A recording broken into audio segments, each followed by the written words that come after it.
গোলাপ নিলাম, গাঁদা নিলাম, নিলাম রজনীগন্ধা, মনের সুখে মালা গেঁথেছি সকাল থেকে সন্ধ্যা। একবার দেখা দাও যদি ও গো কামলিওয়ালা, হাসি মুখে পরাবো তোমার হাজার ফুলের মালা। বলো ইয়া রাসূলুল্লাহ ইয়া হাবিবাল্লাহ, বলো ইয়া রাসূলুল্লাহ ইয়া হাবিবাল্লাহ।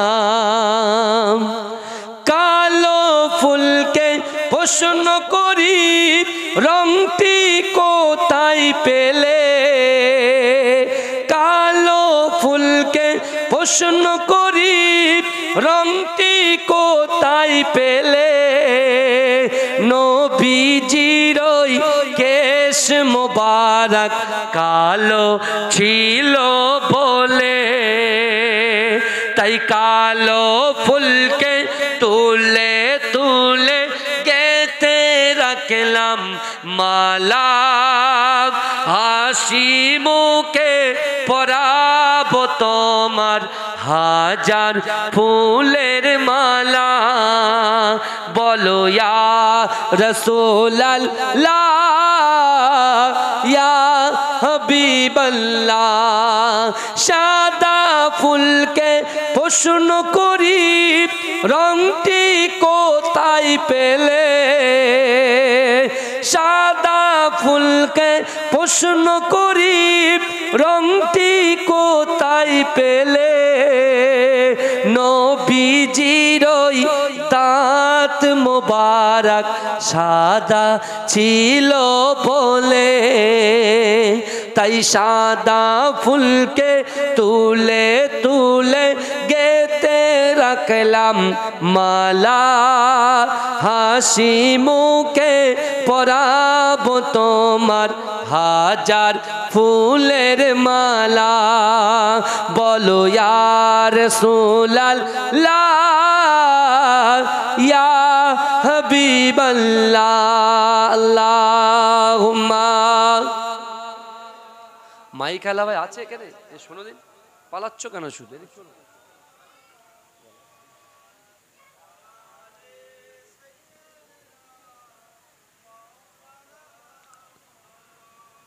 জিকির করুন লা ইলাহা।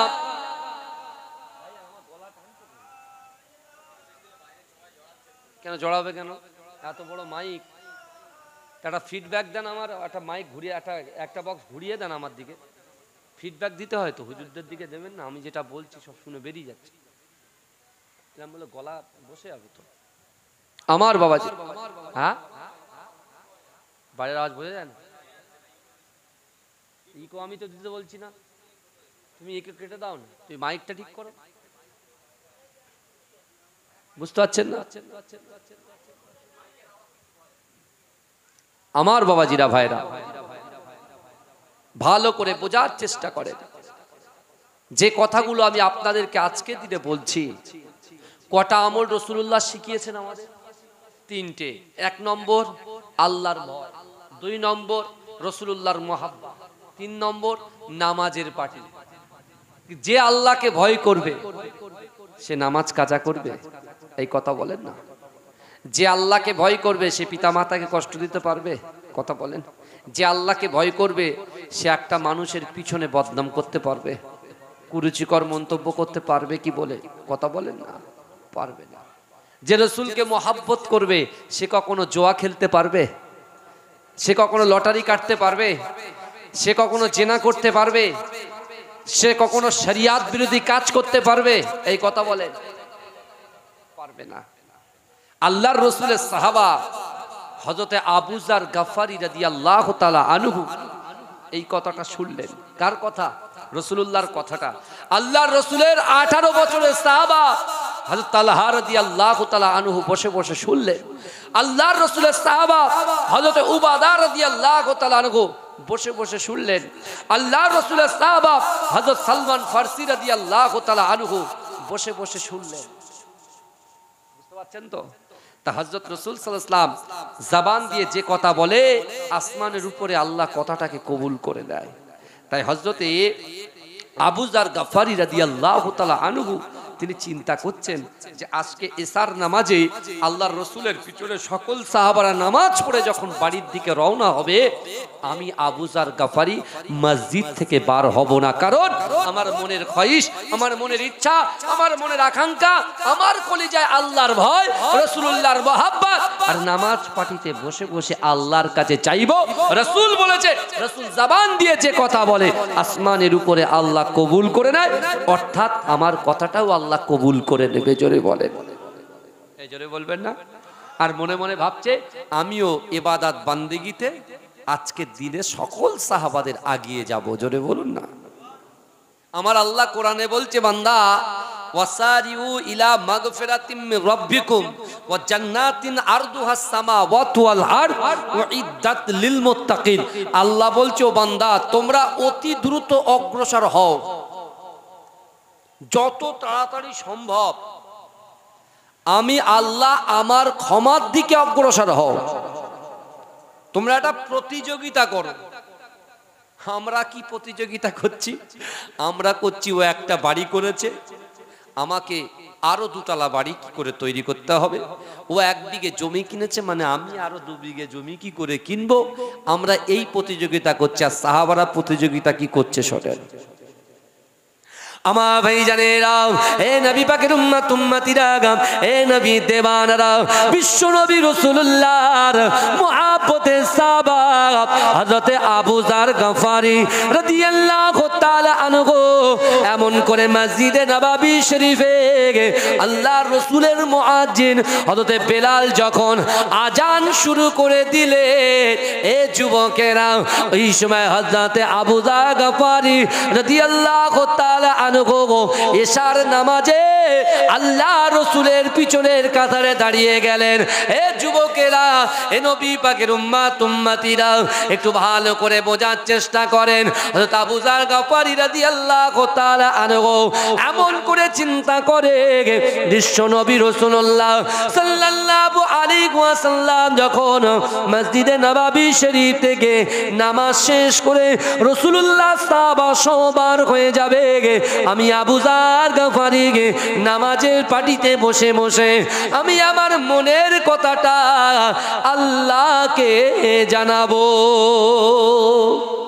এই জন্য বলেন, আচ্ছা যারা আমরা 5 ওয়াক্ত নামাজ পড়ি, আমাদের মনের কথা আল্লাহর সঙ্গে বলি কি বলি না?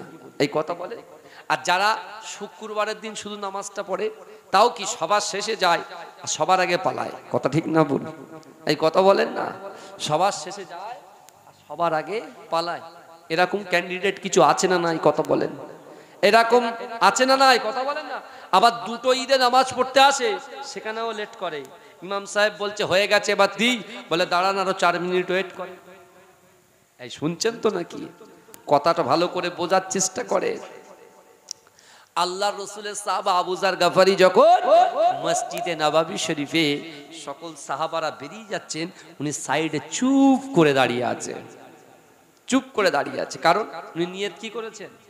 নিয়ত করেছেন সবাই বেরিয়ে যাবে, আমি বসে নামাজ পড়ে আল্লাহর কাছে নিজের চাওয়া, নিজের পাওয়া, নিজের মনের কথা, আকাঙ্ক্ষা, উদ্দেশ্যের কথা কাকে জানাবে? পরওয়ারদিগারকে জানাবে, আল্লাহকে জানাবে, আমাদের মালিককে জানাবে। আমাদের মালিককে এই কথা বলেন না। আমাদের মালিক হচ্ছেন আল্লাহ, যিনি আমাদেরকে যৌবন শক্তি দিয়েছে, চোখে দেখার ক্ষমতা দিয়েছে, কানে শোনার ক্ষমতা দিয়েছে। কথা ঠিক না ভুল? কিন্তু আল্লাহ বলছে, বান্দা অহুম লা ইফতানুন, আমি আল্লাহ পরীক্ষা করব, আমি আল্লাহ পরীক্ষা করব। আল্লাহ ভয় দেখিয়ে পরীক্ষা করবেন। আল্লাহ আপনাকে আমাকে ভয় দেখিয়ে পরীক্ষা করবেন। বর্তমান দুনিয়ার সিচুয়েশন কি, কোন দিকে যাচ্ছে একটু ভালো করে বোঝেন তো। হ্যাঁ, ভয় কি দেখাচ্ছে আমাকে? আল্লাহ পরীক্ষা করবে। এরকম লোকের মাঝখানে ফেলে দিয়ে আল্লাহ দেখবে বান্দা ঠিক আছে কিনা। যেমন ফিলিস্তিনের মুসলমানদেরকে আল্লাহ পরীক্ষা করছেন আর তারা পদে পদে উত্তীর্ণ হচ্ছে, জোরে বলুন না সুবহানাল্লাহ। ওরা কোরআনে আয়াত দিয়ে বলছে বিশ্বনবী রাসূল সাল্লাল্লাহু আলাইহি ওয়াসাল্লাম নিজের কদম মোবারকটা বাইতুল মুকাদ্দাসে রেখেছে, মানে জীবন চলে যাবে কিন্তু বাইতুল মুকাদ্দাসে টাচ করতে দেব না, জোরে বলেন না সুবহানাল্লাহ। আর আমাদের যুবকরা বলে আল্লাহকে ভয় করি, রসুলকে মহাব্বত করি, মসজিদ দেখে আর পাশ দিয়ে সাইড দিয়ে বেরিয়ে যায়। ফজরে ওঠেই না, সারাক্ষণ পাবজি আর ড্রিম11 বানাচ্ছে, 1 কোটি টাকা নেবে, বুঝতে পারছেন। আমাদের পাশের গ্রামে, এই শুনছেন, আন্দুলিয়া গ্রাম খড়িবাড়িতে একজন পেয়েছে জানেন তো 1 কোটি টাকা। ওরে বাপ রে বাপ, 2টো গরু কিনেছে খাওয়া হবে বলে, হুজুর খুঁজছে জলসা দেবে, বুঝতে পারছেন না। এখন বলেন তো দেখি, ওই দাওয়াত যদি আমার কাছে আসে, আপনি বলেন দাওয়াতটা নেব না ছাড়বো? আপনারা বলে দেন। হ্যাঁ, দাওয়াত নেওয়া যাবে না? যাবে না, বলে নেওয়া যাবে না। তাহলে ফটো আপনার তাহলে মুফতি সাহেব হয়ে গেলেন।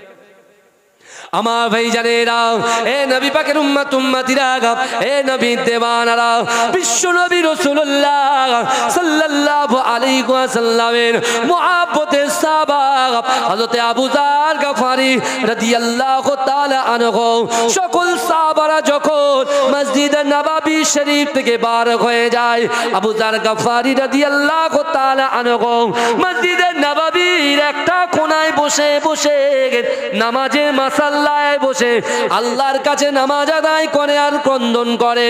এ যুবকেরা, হযরত সালমান ফারসি রাদিয়াল্লাহু তাআলা আনহু, হযরত ওমর ফারুক রাদিয়াল্লাহু তাআলা আনহু, হযরত উসমান গনি রাদিয়াল্লাহু তাআলা আনহু, হযরত শের খোদা আলী রাদিয়াল্লাহু তাআলা আনহু, সকল তাবুর সাহাবারা মসজিদে নববী থেকে বার হয়ে গিয়েছে।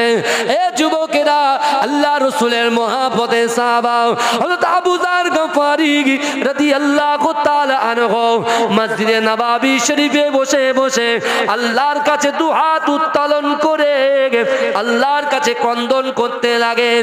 এ যুবকেরা, একটা সময়ে হযরত আবু যার গফারির কর্ণগোরে ওই মসজিদে নববীর ভিতর থেকে একজনের কান্নার আওয়াজ ভেসে আসে। এ যুবকেরা, হে নবী পাকের উম্মত উম্মতিরা, আল্লাহর রাসূলের সাহাবা হযরত আবু যার গফারি রাদিয়াল্লাহু তাআলা আনহু মনে মনে চিন্তা করে, না না না, আমি ভেবেছিলাম মসজিদে নববী শরীফে একমাত্র আমি আবু যার আল্লাহ পাকের কাছে চাইবো, কিন্তু না না না, মসজিদে নববী শরীফের ভিতরে একজন কান্নার আওয়াজ আসছে, মানে কেউ না কেউ একজন আছে।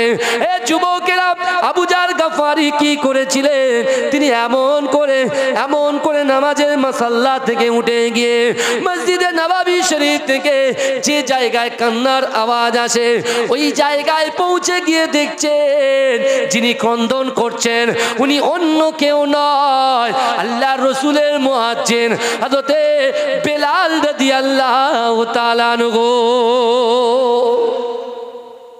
জোরে হবে না? যিনি কাঁদছেন তিনি কে? হযরত বেলাল রাদিয়াল্লাহু তাআলা আনহু। এই বেলাল কে ছিলেন? আল্লাহ রাসূলের সাহাবা ছিলেন। কালো সাহাবা, ফর্সা সাহাবা ছিলেন না, অর্থশালী ধনী সাহাবা ছিলেন না, তার বংশ পরিচয় ছিল না, কিন্তু রাসূলুল্লাহর হাতে হাত দিয়েছে। আর রাসূল যখন মেরাজে গেছে, যে বেলাল কাঁদছে ওই বেলালের পায়ের আওয়াজটা রাসূল জান্নাতে গিয়ে শুনেছে। জোরে বলুন না সুবহানাল্লাহ। তিনি কাঁদছেন আর আমরা 5 ওয়াক্ত নামাজ সঠিকভাবে আদায় করতে পারিনি।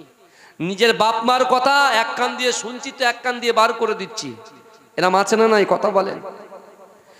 আর নিজের স্ত্রীর হক আদায় করতে পারেনি, নিজের পুত্রের হক আদায় করতে পারেনি। গ্রামে একটা জলসা হবে, টাইম এখনো ঠিক করতে পারেনি যে গ্রামে এসে বসে জলসা শুনবো, তাহলে টাইমও আপনার কাছে নেই। কিন্তু আপনার কাছে আল্লাহ ধন ভান্ডার দিয়েছে, আল্লাহ আপনার কাছে যৌবন দিয়েছে, আল্লাহ আপনার ইজ্জত দিয়েছে, আল্লাহ আপনার সম্মান দিয়েছে। কিন্তু আমার বাবাজিরা, ভালো করে বোঝার চেষ্টা করেন, বিশ্ব নবী রাসূল সাল্লাল্লাহু আলাইহি ওয়াসাল্লামের মুহাব্বতের সাহাবা একজন হচ্ছে আবু যার গফারি। কে আবু যার গফারি? যে আবু যার গফারি মা ফাতেমাতুজ জোহরা রাদিয়াল্লাহু তাআলা আনহা যখন দুনিয়া থেকে ইন্তেকাল করেছিলেন, কবরটা কিন্তু তিনিই খুঁড়েছিলেন। জোরে বলেন, এই জোরে বলবেন না? সেই আবু যার গাফারি কাঁদছেন কোথায়? মসজিদে নববীতে। আর আমরা আনন্দ করছি কোথায়? মিনি মার্কেটে। কথা বলেন না, জবাব দিয়ে করতে হবে না আমার আপনার? আপনি দেখেননি কত যুবক ছেলে হঠাৎ করে পেপার খুলবেন দেখে এক একটা যুবকের খবর আসছে। কি হলো না, গাড়ি জোরে চালাতে গিয়ে অ্যাক্সিডেন্ট করে মারা গিয়েছে। খবর নিয়ে দেখেন তার প্রচুর বন্ধু আছে, বান্ধবী আছে, কিন্তু সঠিকভাবে খবর নিয়ে দেখেন সে নামাজ পড়তে পারেনি, কোরআন শরীফটাও শিখতে পারেনি, কোরআনটাও শিখতে পারেনি। মুসলমান ঘরের ছেলে এখনো নবীর উম্মত বলে দাবি করে। এরকম প্রচুর ছেলে আছে যারা কোরআন এখনো ছুঁয়ে দেখেনি, আলিফ বা তো দূরের কথা। এই বুঝতে পারছেন? এখন বলেন তো দেখি, আপনি রাসূলুল্লাহর কাছে মুখ দেখাতে পারবেন? আমার ইমাম সাহেব ভাই রাতে চা তুলে দিয়ে, তুমি খাও না, এটা দরুদ শরীফ পড়েন, আল্লাহুম্মা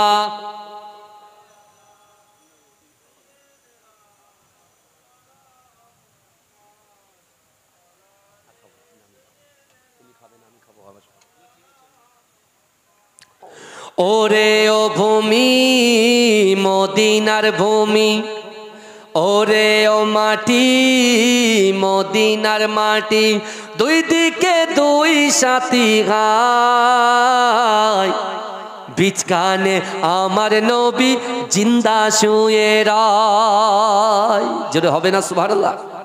সবাই উচ্চ আওয়াজে বলেন না। সে বাচ্চা বাচ্চা কমিটি যুবক ছেলেগুলো কোথায়? সব এই তারা কোথায় বলেন তো? এই তাদের খবর দাও না, বলে রাখি বলে যে ডাকছে, একটু বসুক, ওরা একটু চিৎকার চেঁচামেচি করুক না কেন বসে বসে। হ্যাঁ, ওরে ও ভূমি মদিনার ভূমি, ওরে ও মাটি মদিনার মাটি, দুই দিকে দুই সাথী খায়, বিচকানে আমার নবী জিন্দা শুয়ে রায়, বিচকানে আমার নবী জিন্দা শুয়ে রায়। যেতে যদি পারতাম আমি সোনার মদিনায়, সালাম আমি দিতাম গিয়ে নবীজির রওজায়। যেতে যদি পারতাম আমি সোনার মদিনায়, সালাম আমি দিতাম গিয়ে নবীজির রওজায়। মদিনার দৌলাবালি পাই যদি সামনে আমি, মদিনার দৌলাবালি পাই যদি সামনে আমি, মাতাম আমি পেলে পরে সুরমা বলে হায়, বিচকানে আমার নবী জিন্দা শুয়ে রায়। জোরে হবে না সুবহানাল্লাহ? জোরে হবে না সুবহানাল্লাহ? একটু হাত তুলে বলেন না সুবহানাল্লাহ? নার দেখবেন, নার দেখবেন। ওরে ও ভূমি মদিনার ভূমি, ওরে ও মাটি মদিনার মাটি, দুই দিকে দুই সাথী গায়, বিচকানে আমার নবী জিন্দা শুয়ে রায়। রওজাতে শুয়ে নবী কাঁদে যারে যার, পাপে ভরা গোনায় ভরা উম্মত আমার। রওজাতে শুয়ে নবী কাঁদে যারে যার, পাপে ভরা গোনায় ভরা উম্মত আমার। কিয়ামতের দিনে নবী করবেন যে রোনা জারি, কিয়ামতের দিনে নবী করবেন যে রোনা জারি, আল্লাহর দরবারে নবী পড়ে সেজদায়, বিচকানে আমার নবী জিন্দা শুয়ে রায়, বিচকানে আমার নবী জিন্দা শুয়ে রায়। ওরে ও ভূমি মদিনার ভূমি, ওরে ও মাটি মদিনার মাটি, দুই দিকে দুই সাথী গায়, বিচকানে আমার নবী জিন্দা শুয়ে রায়। আল্লাহুম্মা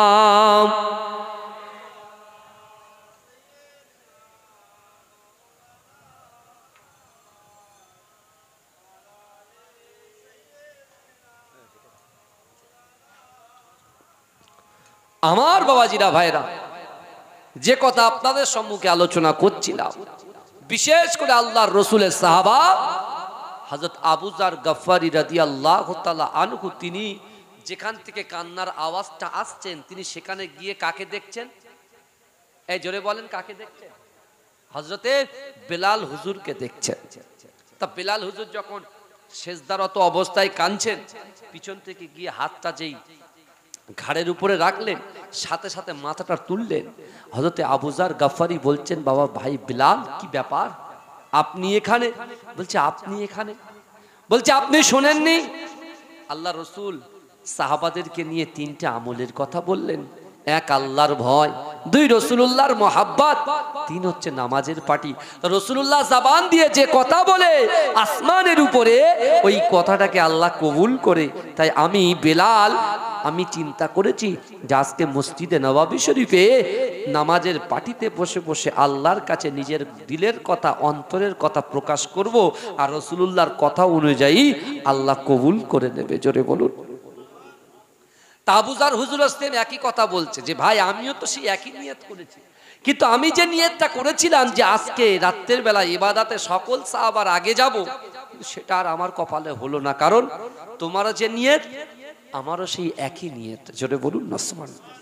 তখন বেলাল হুজুর আর হযরতে আবু যার গাফফারি রাদিয়াল্লাহু তাআলা আনহু দুজনা বসে বসে চিন্তা ভাবনা করে একটা পরামর্শ করে বলছেন, শোনেন, তাহলে আপনারও যেটা চাওয়ার ইচ্ছা আমারও সেটা চাওয়ার ইচ্ছা, তো দুজনের ইচ্ছা এক, দুজনের নিয়ত এক। তাহলে এক কাজ করি। আবু যার হুজুর বলছে, বেলাল তাহলে তুমি এক কাজ করো, তুমি হাত তুলে আল্লাহর কাছে দোয়া চাও, আমি পিছন থেকে আমিন আমিন বলবো। আর তোমার যখন দোয়া চাওয়া শেষ হয়ে যাবে, আমি আবু যার গাফফারি যখন দু হাত তুলে আল্লাহর কাছে চাইবো, পিছন থেকে তুমি আমিন আমিন বলবো। যেহেতু তুমি রাসূলুল্লাহর মুয়াজ্জিন, আল্লাহ তোমারটাকেও কবুল করবে আর আমারটাকেও আল্লাহ কবুল করে নেবে। জোরে বলেন। কত সুন্দর সোচ দেখেন, চিন্তা দেখেন, ভাবনা দেখেন।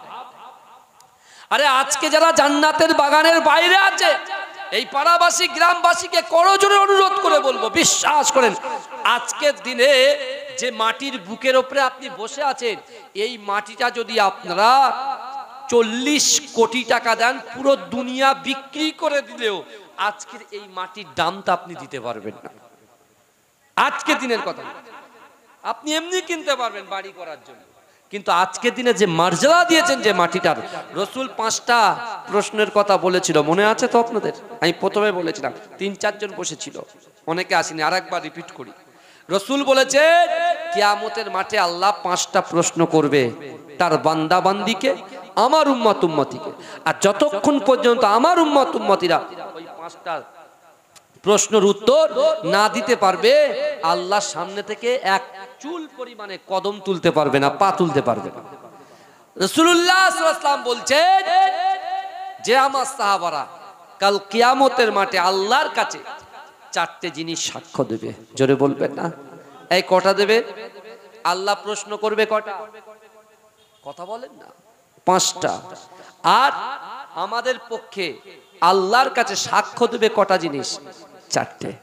তার মধ্যে 1 নম্বর, যারা বাড়িতে বসে আছেন বসে থাকেন, আর যারা চলে এসেছেন তা আল্লাহ আপনার নসিবটাকে বড় করে দিয়েছে। জোরে বলুন। এই জোরে বলবেন না? এটা জোরে হবে না? আমার ভাই জানেরা, এ নবী পাকের উম্মত উম্মতিরা, এ নবীর দেওয়ানারা, এ যুবকেরা, কাল কিয়ামতের মাঠেতে, কাল হাসরের মাঠেতে আমার আল্লাহ পাক রব্বুল আলামিন জাহান্নামী ফেরেশতাকে ডাকবে। এ যুবকেরা, আল্লাহ পাক যখন ডাকবে, সাথে সাথে জাহান্নামী ফেরেশতারা আমার আল্লাহর দরবারে হাজির হয়ে যাবে। এ যুবকেরা, আমার আল্লাহ পাক রব্বুল আলামিন ওই জাহান্নামী ফেরেশতাকে বলবে, হে আমার জাহান্নামী ফেরেশতা, যাও যাও যাও, আমার এই বান্দাটাকে নিয়ে, আমার এই বান্দিটাকে নিয়ে টেনে টেনে টেনে টেনে জাহান্নামে নিক্ষেপ করে দাও।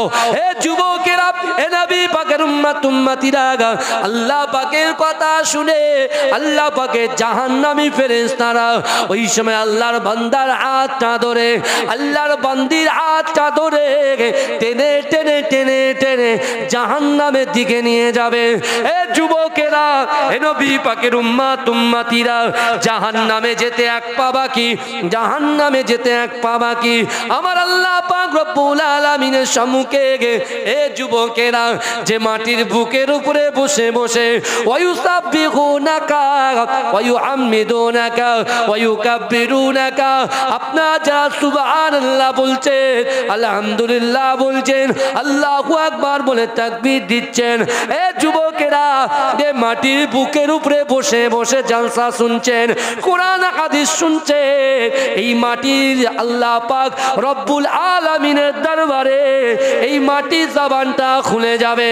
এ যুবকেরা, এই মাটির জবান যখন খুলে যাবে, এই মাটি আল্লাহকে বলবে, আল্লাহ পাক না না না, আপনি এই বান্দাটাকে, আপনি এই বান্দিটাকে জাহান্নামে দিতে পারেন না।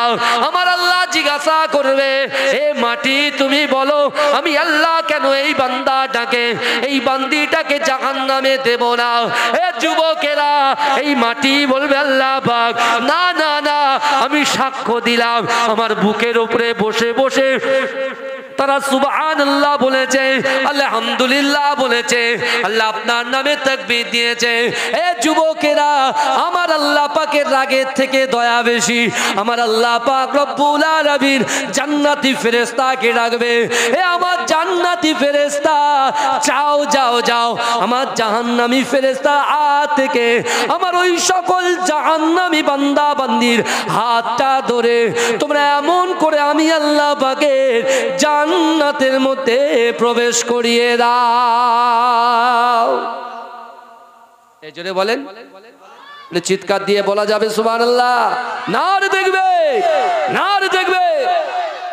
ভালো করে বোঝেন, এই মাটিটা যদি সেদিনকে সাক্ষ্য দিয়ে দেয়, জাহান্নামে যাওয়ার কথা ছিল আমার আপনার, কিন্তু এই মাটির কথা শুনে আল্লাহ জান্নাতে পৌঁছে দিলেন। জোরে বলেন।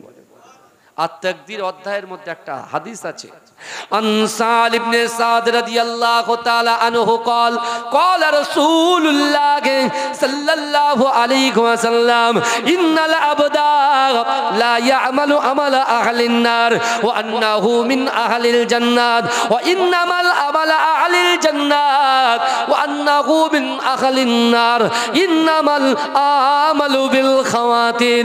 হে যুবকেরা, আজ থেকে 1000 বছর আগে আমার দয়ার নবী রাসূলুল্লাহ সাহাবাদেরকে বলেছিলেন, হে আমার সাহাবারা, ইন্নাল আবদা, নিশ্চয়ই কোন আল্লাহর বান্দা, লা ইয়ামালু আমালা আহলিন নার, জাহান্নামবাসীদের কাজ করে, জাহান্নামে যেতে এক পা বাকি, জাহান্নামে যেতে এক পা বাকি।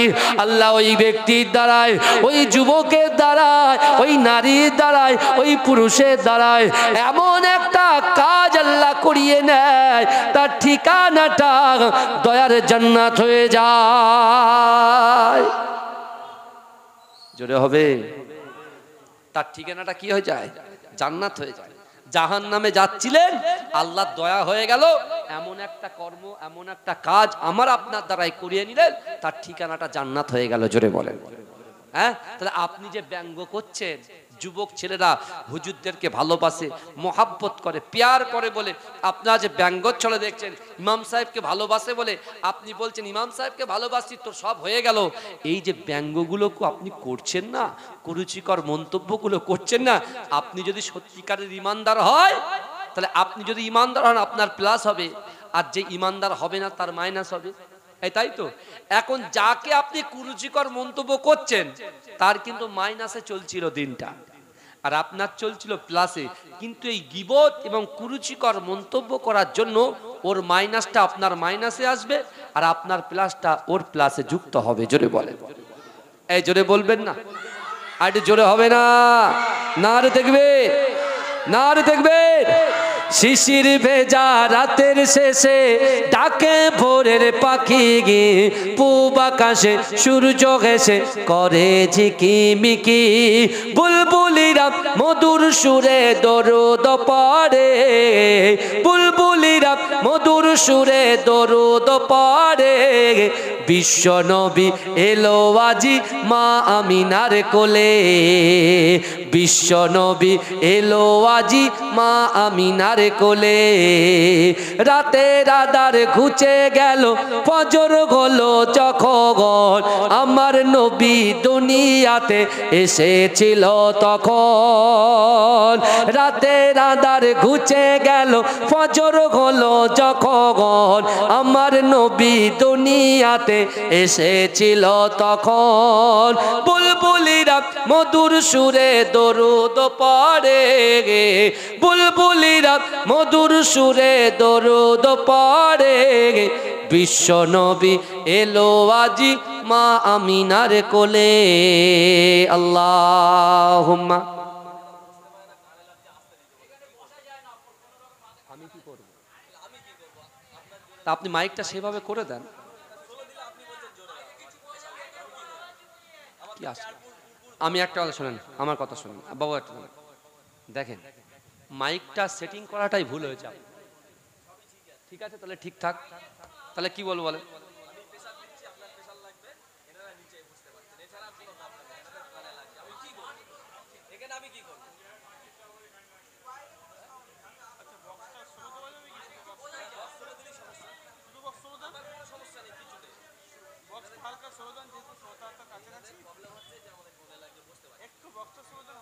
জিকির করুন আল্লাহ ইলাহা।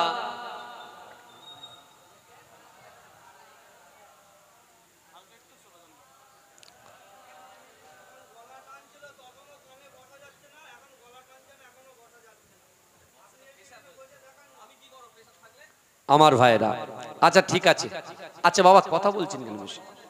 আরে বাবা ঠিক আছে, ছাড়েন না, কত এইসব আমাদেরও কথা শুনতে হয়, কিছু করান, তাহলে চুপচাপ থাকতে হবে, থাক। কেন আমাদের বাবাজিরা একটু তাকবীর দেন তো, নারে তাকবীর, নারে তাকবীর, নারে তাকবীর। মাসলাকে মুজাদ্দিদ জামা, মাসলাকে মুজাদ্দিদ জামা।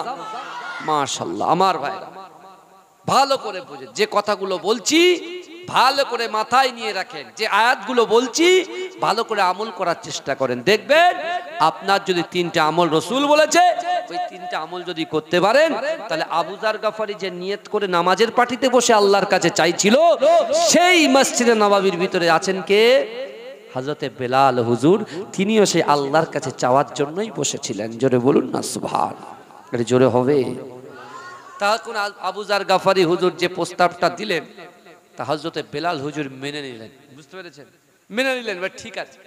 তা বেলাল হুজুর কি করছেন? হযরতে রাসূলুল্লাহ সাহাবা হযরতে বেলাল রাদিয়াল্লাহু তাআলা আনহু, তিনি কি করলেন? আল্লাহর কাছে দোয়া চাইতে শুরু করে দিলেন। তিনি দোয়া চাইছেন, দোয়া চাইতে চাইতে চাইতে চাইতে, আর পিছনে হযরত আবু যার গাফারি রাদিয়াল্লাহু তাআলা আনহু, তিনি দোয়া চাইছেন আর আমিন আমিন বলছেন। জোরে বলুন না সুবহান। এই যে আমার ভাইজান পীরজাদা জুনায়েদ সিদ্দিকী ভাইজান হুজুর কেবলা যখন আসবেন, আখিরি দোয়া করবেন, তা আপনারা কি বলবেন? আমিন আমিন বলবেন তো? হ্যাঁ, তা ঠিক তদ্রূপ আবু যার হুজুর আমিন আমিন বলছেন, আর হযরতে বেলাল রাদিয়াল্লাহু তাআলা আনহু তিনি কি করছেন? দোয়া চাইছেন। জোরে বলুন না সুবহান। এক পর্যায়ে বেলাল হুজুরের দোয়াটা চাওয়া হয়ে গেল। এবারে বেলাল হুজুর বলছেন, এই আবু যার, তাহলে এবার আপনি দোয়া চান, আপনি দোয়া চান। তা বলছে আমি দোয়া চাইবো? বলে হ্যাঁ আপনি চান। আমি চাইলাম, আপনি আমিন বললেন না, আপনি চাইবেন আমি আমিন বলবো। আবু যার হুজুর দোয়া চাইতে শুরু করলেন। ভালো করে বুঝবেন, দোয়া চাইছেন, দোয়া করছেন, দোয়া করতে করতে করতে করতে হঠাৎ করে তিনি বলছেন যে আল্লাহ, কাল কিয়ামতের মাঠেতে, কাল হাসরের মাঠেতে আমি আবু যার গাফারির মনের খ্বাহিশ, মনের ইচ্ছা, আমার রসুল যে জায়গায় দাঁড়াবে, আমি আবু যার গাফারিকে আপনি রসুলুল্লাহর পাশে দাঁড় করিয়ে দেবে।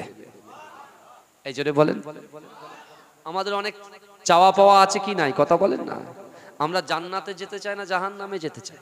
আগে বলেন তো দেখি। একজন সুদখোর, একজন মদখোর, একজন জিনাখোর, সেও কিন্তু জান্নাতের আশা রাখে। কথা ঠিক না বলুন? হ্যাঁ। তো এখন এখানে একটা কথা উঠতেই পারে যে হুজুর আমি জিনা করে ফেলেছি, তা আমার কি গুনাহ ক্ষমা হবে না, মাফ হবে না? হুজুর আমি সুদ খেয়ে ফেলেছি, আমি সুদটাকে ছেড়ে দিতে চাই, তাহলে তার কি ক্ষমা নেই? হুজুর আমি পিতা মাতাকে কষ্ট দিয়েছি, হুজুর আমার কি ক্ষমা হবে না? এই বুঝতে পারছেন না? তা আপনারা বলেন তো দেখি, যারা জেনা করেছে, যারা বেনামাজি, যারা পিতামাতাকে কষ্ট দিয়েছে, যারা স্ত্রীর হক নষ্ট করেছে, সন্তানের হক নষ্ট করেছে, গ্রামবাসীর হক নষ্ট করেছে, তাদের কি ক্ষমা হবে না? হ্যাঁ আর না আগে বলেন। হ্যাঁ হবে কি হবে না? কথা বলেন না। হবে। ক্ষমা আছে, গুনাহ আছে তো ক্ষমা আছে, বুঝতে পারছেন না? কিন্তু কেমন ক্ষমা? ইচ্ছা হলো আজকে জেনা করার ইচ্ছা হলো, জেনা টেনা করে আস্তাগফিরুল্লাহ রব্বি মিন কুল্লি যামবি ওয়া আতুবু ইলাইহি লা হাওলা ওয়ালা কুওয়াতা ইল্লা বিল্লাহিল আলিয়্যিল আযীম, হয়ে গেল, জেনা হয়ে গেল। আবার পরের দিন আবার ইচ্ছা হলো, আবার জেনা করলেন, আবার তওবা পড়লেন, হবে তো? কথা বলেন না। নামাজ আজকে হলো ইচ্ছা মতো, ইচ্ছা মতো মন যেটা চাইছে সেটা করছে। আল্লাহ বলছে এ বান্দা অত সহজ? কোরআনের দিকে তাকাও। আহাসিবান নাস ওয়া ইতরাকু আইয়াকুলু আমান্না, তোমরা যারা ঈমান এনেছো তোমরা কি মনে করো আমি আল্লাহ তোমাদের ছেড়ে দেবো, যা ইচ্ছা তোমরা করবে? অহুম লা ইফতানুন, আমি আল্লাহ তোমাদের পরীক্ষা করব না? আমি তো আল্লাহ তোমাদেরকে পরীক্ষা করব। তা দুনিয়াতে আল্লাহ পরীক্ষা করার জন্য তো আমাদের পাঠিয়েছে। এই পরীক্ষায় উত্তীর্ণ যে হবে সে জান্নাত পাবে। তা কোন জান্নাত? 8টা জান্নাতের ভিতরে সবচাইতে বড় জান্নাত যেটা রাসূলুল্লাহর ওসিলায় আল্লাহ সৃষ্টি করেছেন, জান্নাতুল ফেরদাউস। জোরে বলুন না সুবহান। এই জোরে বলবেন না? তো এই জান্নাতে আমরা যেতে, এই জান্নাতে তো আমরা যেতে চাই, কিন্তু যারা নামাজ পড়ে না, রোজা রাখে না, যাকাত দেয় না, ফিতরা দেয় না, দান খায়রাত করে না, মা বাপকে মহাব্বত করে না, স্ত্রীকে মহাব্বত করে না, স্বামীর হক আদায় করে না, তারা তো কোশ্চিনকালে জান্নাতে যেতে পারবেই না। আর যারা বলছে এখন জোর চুরি করে যারা করছে, চুরি করে যারা গোনাগুনি করছে, তা আল্লাহ প্রথম স্টেপেই তো ধরা পড়ে যাবে।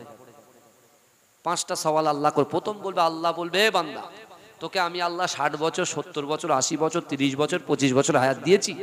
হায়াতে জিন্দেগিতে কি করেছিস হিসাব দে। তুমি কি করেছো আমার কাছে হিসাব দাও। তুমি ব্যবসা করেছো, বাণিজ্য করেছো, যা কিছু তুমি করেছো, যৌবন বয়সে কি করেছি না করেছি তা আমরা তো সব জানি নাকি? এই কথা বলে না, 12 বছর বয়স থেকে নামাজ ফরজ, তাই তো? তখন থেকে শুরু করে 30 বছর পর্যন্ত যা যা আমরা করে বেড়াচ্ছি সব তো আমরা জানি। নকদর্পণে আমাদের রাতের অন্ধকারে গালাত গালাত পিকচার, গালাত গালাত ভিডিও, বাজে সোচ, বাজে চিন্তা ভাবনা, বলেন কত কিছু হয়। বলেন হয় কি হয় না? ভিডিও কল থেকে শুরু করে, বুঝতে পারছেন না? সব কিছু তো হয়। আল্লাহ বলছে বান্দা সাবধান, অহুম লা ইফতানুন, আমি আল্লাহ কিন্তু পরীক্ষা করব। আর আল্লাহর পরীক্ষায় উত্তীর্ণ হলেই কিন্তু জান্নাত, আর যদি ফেল করেন তাহলে জাহান্নাম। বুঝতে পারছেন আমার কথা? হ্যাঁ, আল্লাহর পরীক্ষায় উত্তীর্ণ হলেই জান্নাত, আর যদি ফেল করেন তাহলে জাহান্নাম। কেউ আপনাকে বাঁচাতে পারবে না। আমার ভাই জানেরা, এ নবী পাকের উম্মত উম্মতিরা, এ নবী দেওয়ানারা, বিশ্ব নবী রাসূলুল্লাহর প্রাণ প্রিয় সাহাবা হযরত আবু যার গফারি রাদিয়াল্লাহু তাআলা আনহু আল্লাহর দরবারে লক্ষ্য করে দু হাত তুলে দিয়ে আল্লাহর দরবারে চাইতে লাগলেন, ওগো রব্বুল আলামিন আল্লাহ পাক, আমি আবু যার গফারি আমার মনের খোয়াইশ, আমার মনের ইচ্ছা, কাল কিয়ামতের মাঠেতে, কাল হাসরের মাঠেতে আমার রাসূলুল্লাহকে যে জায়গায় দাঁড় করাবেন, আমি আবু যার গফারিকে আমার রাসূলুল্লাহর পাশে দাঁড় করিয়ে দেবে। এই কথা যেই বলেছে, বেলাল হুজুর মুখ দিয়ে আমিন বলেন, চুপ করে আছে। এই শুনছেন আপনারা? বেলাল হুজুর চুপ করে আছে।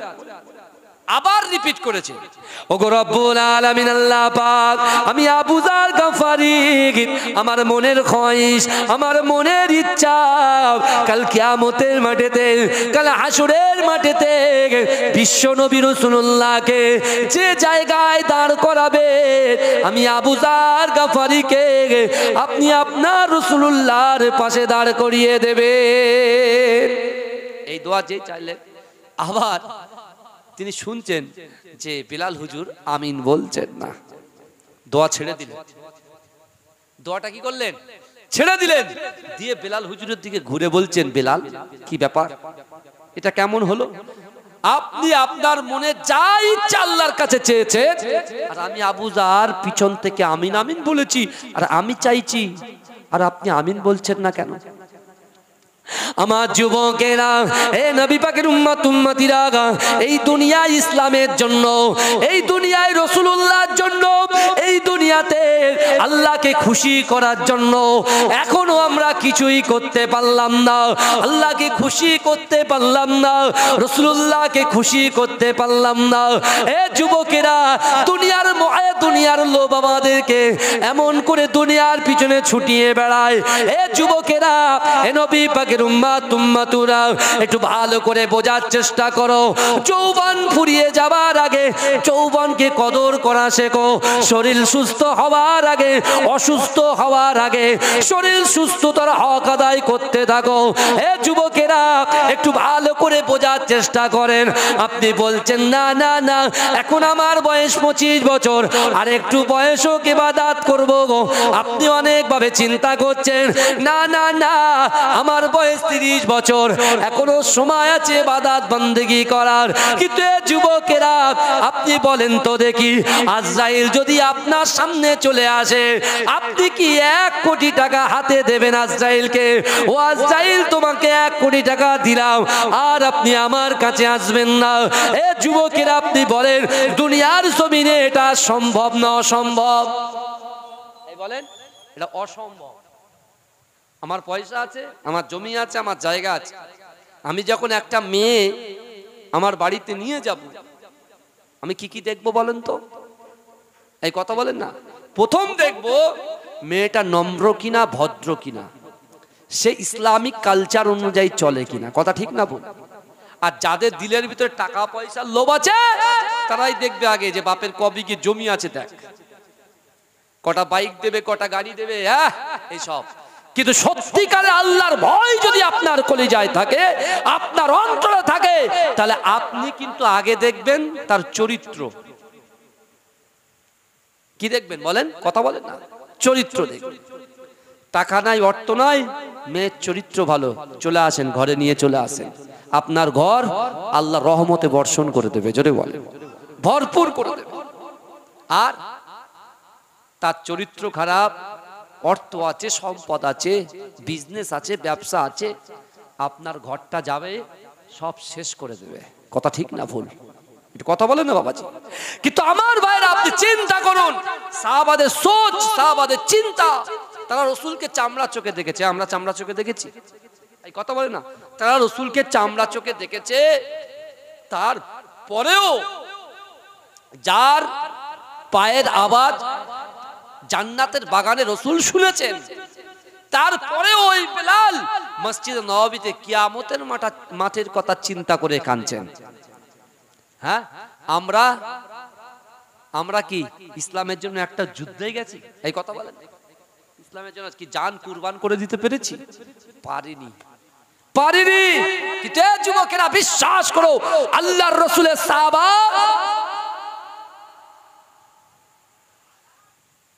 কালো সাহাবা, যার নাম নাই, ডাক নাই, যাকে কেউ চেনেই না, এরকম সাহাবারা রাসূলুল্লাহ যখন ডেকেছে, যুদ্ধের জন্য প্রস্তুতি নিয়েছে। জোরে বলুন না সুবহানাল্লাহ। এই জোরে বলা যাবে না। কিন্তু আমি আপনি আমরা কি প্রস্তুতি? রাসূল তো আমাদের কাছে কয়েকটা জিনিস দাবি করেছেন। কি? তোমরা সঠিকভাবে 5 ওয়াক্ত নামাজ আদায় করো, পিতামাতাকে ভালোবাসো, আল্লাহর হক আদায় করো, বান্দার হকটা আদায় করো, বাস এনাফ, হয়ে গেল। কিন্তু রাসূলুল্লাহ সাহাবাদের কত পরীক্ষা দিতে হয়েছে বলেন তো? এই পরীক্ষা দিতে হয়েছে না হয়নি? কথা বলেন। আল্লাহর রাসূলের সাহাবা হযরতে আবু যার গফফারী রাদিয়াল্লাহু তাআলা আনহু বেলাল হুজুরের দিকে তাকিয়ে বলছে, বেলাল, এটা তো আপনার উচিত হচ্ছে না। আমি প্রত্যেকটাতে আমিন বললাম, আর যখন আমি বলছি কিয়ামতের মাঠে আল্লাহ রাসূলের পাশে আল্লাহ আপনি আমাকে দাঁড় করাবেন, আপনি আমিন বললেন না। বেলাল হুজুর বলছে, এই আবু যার, তুমি কি এমন আমল করেছো?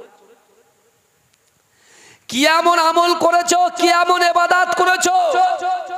ইসলামের জন্য কি এমন কাজ করেছো যার কারণে তুমি বলো রাসূলুল্লাহর পাশে দাঁড়াও? এই বুঝছেন আমার কথা? বুঝছেন? কি এমন কাজ করেছো, কি এমন আমল করেছো যে আমলের দ্বারা তুমি রাসূলুল্লাহর পাশে দাঁড়াবে বলছো? বেলাল হুজুরের কথা শুনে আবু যার হুজুর চুপ হয়ে গেলেন, যে এত বড় সাহস আমার, রাসূলুল্লাহর পাশে দাঁড়াবো। আমরা কি ভাবি, কি চিন্তা করি বাবাজি বলেন? আমার ভাই জানেরা, এ নবী পাকের উম্মত উম্মতিরা, এ নবী দেওয়ানারা, একটু ভালো করে বোঝার চেষ্টা করেন। বিশ্ব নবী রাসূলুল্লাহর ওই দুইজন সাহাবা এশা থেকে নিয়ে একেবারে ফজরের আজানের সময় এর কিছু আগ পর্যন্ত এইভাবে কথোপকথন করতে লাগলেন। কিন্তু যুবকেরা হঠাৎ করে চিন্তা, হঠাৎ করে দেখতে পেলেন, না না না, মসজিদে নববী শরীফ তখন লাইটের ব্যবস্থা ছিল না, এ যুবকেরা তখন আলোর ব্যবস্থা ছিল না। ওই অন্ধকার ঘরের মধ্যে তারা দুজন যখন বাক্যলাপ করছে, এ যুবকেরা হঠাৎ করে দুইজন সাহাবা দেখতে পান আল্লাহ পাকের মসজিদে নববী শরীফে আল্লাহর ঘরটা হঠাৎ করে যেন আলোয় আলোকিত হয়ে যায়। জোরে বলেন। তারা দুজন দেখছেন কিভাবে আলোয় আলোকিত হয়ে গেল, পিছনে ঘুরে দেখছেন বিশ্বনবী রাসূলুল্লাহ দাঁড়িয়ে আছেন। জোরে বলেন, জোরে বলবেন না? আমার ভাই জানেরা, এ নবী পাকের উম্মত উম্মতিরা, এ নবী দেওয়ানারা, একটু ভালো করে বোঝার চেষ্টা করেন। বিশ্ব নবী রাসূলুল্লাহ সাল্লাল্লাহু আলাইহি ওয়াসাল্লাম মসজিদে নববী শরীফে যখন প্রবেশ করেছে, এ যুবকেরা আল্লাহ রাসূলের দুইজন সাহাবা আল্লাহ রাসূলের কদমে পড়ে গেছে। এ যুবকেরা ওই সময় দয়ার নবী রাসূলুল্লাহ সাল্লাল্লাহু আলাইহি ওয়াসাল্লাম দুইজন সাহাবাকে লক্ষ্য করে বললেন, ও বাবা বেলাল, ও বাবা আবু যার গফারি, তোমরা দুজন তো আজকে সারা রাত আমি রাসূলুল্লাহকে ঘুমাতে দিলে না। তোমরা দুজন তো আমাকে সারা রাত ঘুমাতে দিলে না। তো অবাক হয়ে যাচ্ছে যে রাসূলকে আমরা কি করেছি, রাসূল ঘুমাতে পারে? আমার ভাইরা, আল্লাহ রাসূল কি বলেছেন? 3টা আমল করবে। কটা? জোরে বলেন। 3টা। আপনার অর্থ নাই, 6 মাস আমল করেন, আল্লাহ আপনার অর্থ সম্পদ ভরিয়ে দেবে। জোরে বলুন। আপনার বাড়িতে অশান্তি, করে দেখেন না একবার মাঝরাটি হুজুরের আওলাদের কথা শুনে, 3টে কোরআনের কথা। জাস্ট রাসূল সাহাবাদেরকে যেদিন বলেছিলেন তাদেরকে স্পষ্ট ভাবে বলে দিয়েছিলেন, আমার সাহাবারা, আমি রাসূল যখন পৃথিবীতে থাকবো না, যখন পর্দা নেব, আমার আনেওয়ালা উম্মত উম্মতিদের কাছে এটাকে তোমরা পৌঁছে দিও। জোরে বলবেন।